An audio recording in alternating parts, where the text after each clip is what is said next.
So how do you feel about the performance tonight? It was a bloody fight out there, and you put in the work, but are you satisfied with what you did? Nah. I got out there a little emotional. I didn't think it would kind of play out like that. I wasn't listening to my coaches at first, so had to kind of dial it down on the accelerator and start listening. What was told to you in the corner that made you change up? Just get back to being at range. You know, I'm really accurate when I'm at range and just fighting my fight. Dude said some personal things about me being on juice and things of that nature, and the only juice I've been on is apple juice. So he had a whooping coming. I'm very thankful that they took the fight. I didn't think as of last Thursday I was going to be on the card, but Joe Silva said stay ready, and that's what I did.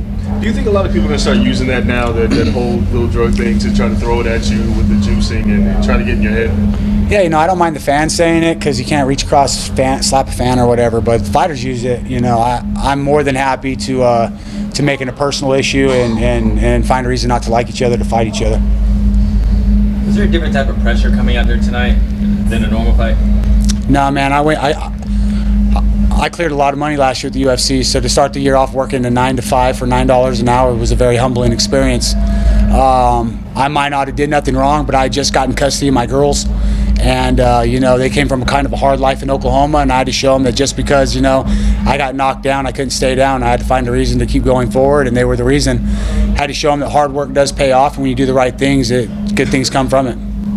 You went out there today and basically you laid everything on it when it got in right before the finish. All the punches, the knees, everything from the clinch. Did you have any extra, like fighting you coming into this one after all the things that you went through in the last fight? I just want to show everybody that I am here to stay, that I do enjoy my job. I'm a fire starter, and you know, I want to come pick a fight, and that if I have to slap the dude across from me, I'm going to do just that. I enjoy what I do, and if I learned anything from losing my job and getting pushed down to the bottom of a totem pole at another job, it showed me that I can't take nothing for granted, and every day's a blessing. You were supposed to fight Donald Cerrone. That fight didn't happen. How badly do you want to get that fight with him? You know, all the respect to Donald and to Team Jackson. Everyone knows that they're right across the street from our gym in Albuquerque. There's no personal vendetta to those guys. I want that fight because he shows up to fight and he tries to kick your head off. So I'm in this game to get paid. I'm a prize fighter, and I want to get paid a prize at the end of the day.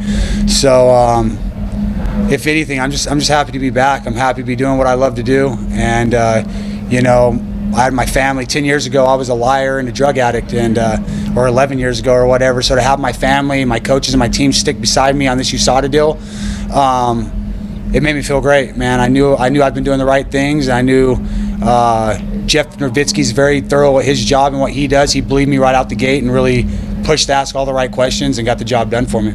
How much has that made you like more aware of all the different supplements that you're doing and going like literally by the book with that list that USADA has? Man, the supplement world's like Russian roulette. You know, it wasn't something I thought watching other guys that, you know, it was an excuse for doing steroids, you know, and then it happened to me, and of course I'm like, oh, I didn't do it, you know. So it just showed me that, you know, I can't have an opinion on it until all the facts are played out, and that you're innocent until proven guilty crap's a lie. You're guilty until proven innocent. You have your mean fans on Twitter that still call me a juicer or whatever. That's cool. Like I said, if fighters want to come across and, you know, throw that blame and point those fingers or whatever, then they have a rude awakening coming. You mentioned having your girls with you now, and then back here and you have this UFC fight, you come out with a big win. What does it mean to you to go home to them now that you've kind of triumphed here?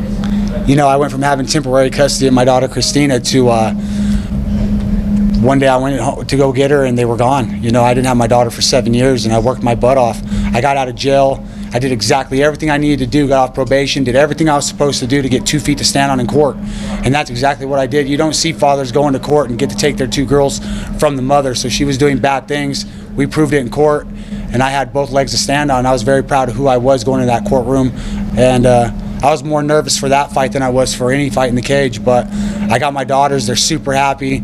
We're doing gymnastics. We're learning how to curl and paint fingernails and you name it, man. So I'm very thankful to have my family together and have them under my house and have my wing over them. I'm very thankful that they're in a safe environment.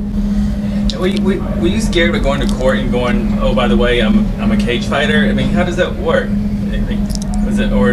No, they brought up stuff from 10 years ago, you know, and then still I had to do anger management classes and everything for that, but I knew I was doing the right things. I knew I didn't have nothing to hide, so I did what the judge said, and at the end of the day, they leaned in my favor.